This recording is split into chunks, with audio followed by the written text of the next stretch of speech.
శ్రీదేవి భాగవతము. సూతుడు సౌనకాది మహామునులకు దేవి భాగవతాన్ని ఇలా వివరిస్తున్నాడు. వ్యాసుడు జనమేజయుడికి ఇలా చెప్తున్నాడు. సూర్యవంశంలో సగరుడు అనే రాజు ఉండేవాడు. అతనికి 60,000 ఒక్క కుమారులుండేవారు. అందులో 60,000 మంది కపిలముని శాపానికి భస్మమైపోయారు.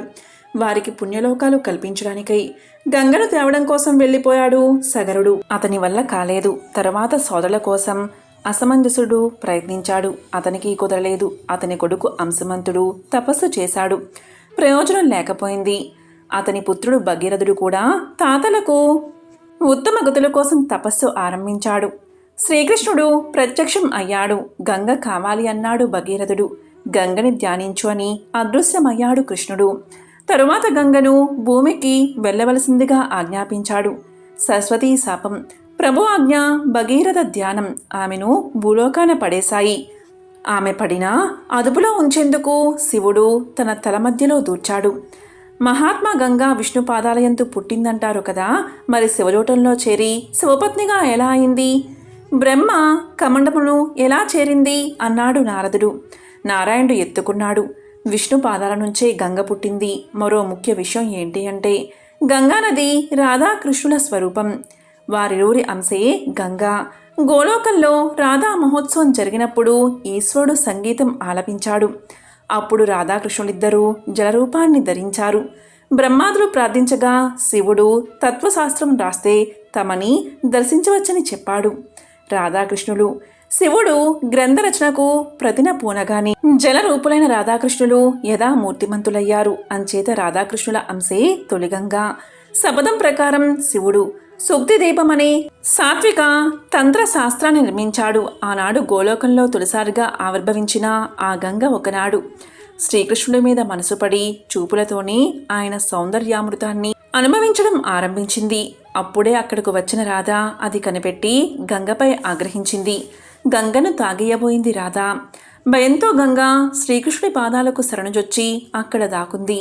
గంగ కోసం ముల్లోకాలు వెతికినా కనబడలేదు రాధకు. లోకాలలో జలం కరువైపోయింది. లోకులు హాహాకారాలు చేశారు. దేవతలకు సైతం గొంతులు ఎండిపోయాయి. పేదాలు తడి ఆరిపోయాయి. బ్రహ్మాదులంతా గోలోకం చేరారు. శ్రీకృష్ణుని ప్రార్థించారు. రాధ వల్ల గంగకు ప్రమాదం లేకుండా కాపాడేలా ఉంటే ఆమెను ఇస్తానన్నాడు శ్రీకృష్ణుడు. బ్రహ్మాది ముక్కోటి దేవతలు రాధను స్తుతించారు. గంగ పట్ల ఆమె శాంతించింది. అప్పటిదాకా శ్రీకృష్ణుడి పాదాల్లో దాగిన గంగ ఆయన కాలి వేళ్ల నుంచి ఆవిర్భవించింది. బ్రహ్మదానిని తన కమండలంలో నింపుకుని విష్ణుమూర్తిని స్వీకరించమన్నాడు. అనంతరం సముద్ర పోరు జరిగింది. ఇక లక్ష్మీ కథ విను అంటూ చెప్పసాగాడు నారాయణుడు. బ్రహ్మ సావర్ణి వంశీకులైన కుశధ్వజ, ధర్మధ్వజులిద్దరూ పరమధర్మపరులై లక్ష్మిని ఆరాధించారు. కుశధ్వజుడికి కూతురు పుట్టింది. పుట్టింటిలోని వేద మంత్రాలు స్పష్టంగా దీవించిన ఆమెకు వేదవతి అనే పేరు పెట్టారు. ఆ వేదవతి ఎవరిని చెప్పినా వినకుండా తపస్సుకు బయలుదేరింది. ఒకనాడు రావణాసురుడు ఆమెను చూశాడు. కామంతో ఆమెను తాకాడు. అందుకు అలిగిన వేదవతి, కామ వాంఛతో నన్ను తాకావు కనుక నా కోసమే నువ్వు సబాంధనంగా చస్తావు అని వాణ్ణి శపించి శరీరం వదిలేసింది. ఆ వేదవతే జనకుడికి అయోనిజగా సీతగా పరిణమించింది. శ్రీరాముణ్ణి వివాహం చేసుకుంది. సీతారాములు అడవిలో ఉండగా అగ్ని రాముడి వద్దకు వచ్చాడు. శ్రీరామచంద్ర, సీతాపహరణ కాలం చేరువయింది. సీతను నా వద్ద ఉంచి ఛాయాసీతను నీ వద్ద ఉంచుకో. కాలం కలిసి రాగానే సీతను నీకు అప్పగిస్తాను అన్నాడు. సరే అన్నాడు రాముడు. సీతను అగ్ని దాచాడు. ఛాయాసీత పర్ణశాలలో ఉండసాగింది. రావణుడు ఆమెను అపహరించాడు. సంబాధంగా మరణించాడు. తర్వాత ఛాయాసీత అగ్ని ప్రవేశంతో అగ్ని అసలు సీతను రాముడికి అప్పగించింది. ఛాయాసీతకి దుఃఖం ఆగింది కాదు. శివుడి గురించి తపస్సు చేసింది. పతిందేహి పతిందేహి అని 5 సార్లు అడగడంతో ఆమెకు 5గురు భక్తులు లభించేలా వరాన్ని ఇచ్చాడు శివుడు. కాలాంతరంలో ఆవిడే ద్రౌపదిగా జన్మించింది.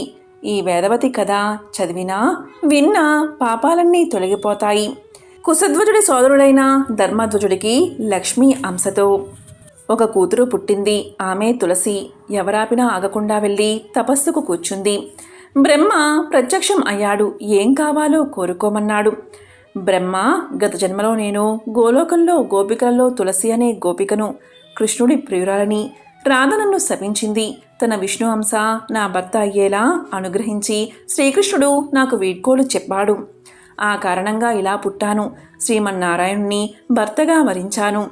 ఆ వరం అనుగ్రహించు అంది తులసి. శ్రీకృష్ణుడి ఒక విష్ణు అంశ ధనువంశంలో శంఖచూడుగా పుట్టాడు. అతడే నీకు భర్త అవుతాడు అంటూ భవిష్యత్తు చెప్పి వెళ్ళిపోయాడు బ్రహ్మ. బదరికావనంలో ఒకనాడు తులసి శంఖచూడులు కలిశారు. బ్రహ్మ వారికి గాంధర్వ విధిని వివాహం జరిపించాడు. అప్పటికే దేవజాతికంతటికీ పదభ్రష్టత్వం పట్టించి ఉన్న శంఖచూడు మారు ఆలోచన లేకుండా మన్మథ ఆలోచనలతోనే మన్వంతరం కాలం తులసితో యథేచ్ఛగా భోగించాడు. దేవతలు భిక్షగాళ్ల కన్నా హీనంగా ఉన్నారు. బ్రహ్మని శివుణ్ణి ముందేసుకుని వెళ్ళి విష్ణువుకు మొరపెట్టుకున్నారు. విష్ణువు శివుడికి ఒక త్రిశూలం ఇచ్చాడు. దానితో శంఖచూడుణ్ణి పరివార్చమన్నాడు. నా మంగళ కవచం అతని వద్ద ఉంది. అది ఉన్నంతకాలం అతన్ని ఎవరూ చంపలేరు. దాన్ని నేనే కైంకర్యం చేసుకుంటాను. అతని భార్య తులసి పాతివ్రత్యం నాశనమైతే గాని అతను చావడు. అది చూద్దామన్నాడు విష్ణువు. విష్ణువు నుంచి వచ్చాక శివుడు పుష్పదంతుడు అనే పేరుగల చిత్రరథుడైన గంధర్వుణ్ణి శంఖచూడి వద్దకు రాయబారానికి పంపించాడు. శంఖచూడు యుద్ధానికి సిద్ధపడ్డాడు. ఘోరమైన యుద్ధం జరుగుతూ ఉండగా విష్ణువు ముసల బ్రాహ్మణ వేషంలో శంఖచూడి వద్దకు వచ్చి దానమడిగాడు. కోరుకోమన్నాడు శంఖచూడు. శ్రీకృష్ణ మంగళ కవచాన్ని ప్రసాదించమన్నాడు విప్రుడు. ఇచ్చేశాడు శంఖచూడు. అది తాను ధరించి శంఖచూడి వేషంలో తులసి వద్దకు వెళ్ళాడు విష్ణుమూర్తి. తనకు జయం కలిగినట్టుగా మాయతో నంది కైవరాలు పలికించాడు. అది విన్న తులసి మహా ఆనందపడింది. భర్తకు సర్వసపర్యలు చేసింది. ఆ రాత్రి ఆమెతో ఉన్నాడు మాయా శంఖచూడు. అక్కడ యుద్ధంలో శివుడు శంఖచూడుణ్ణి చంపేశాడు. ఇక్కడ కలిసి ఉన్నప్పుడు అతడు తన భర్త కాదని గుర్తించింది తులసి. నిజం చెప్పకపోతే శపిస్తాను అంది. విష్ణువు నిజరూపంతో ఆమె ముందు నిలిచాడు.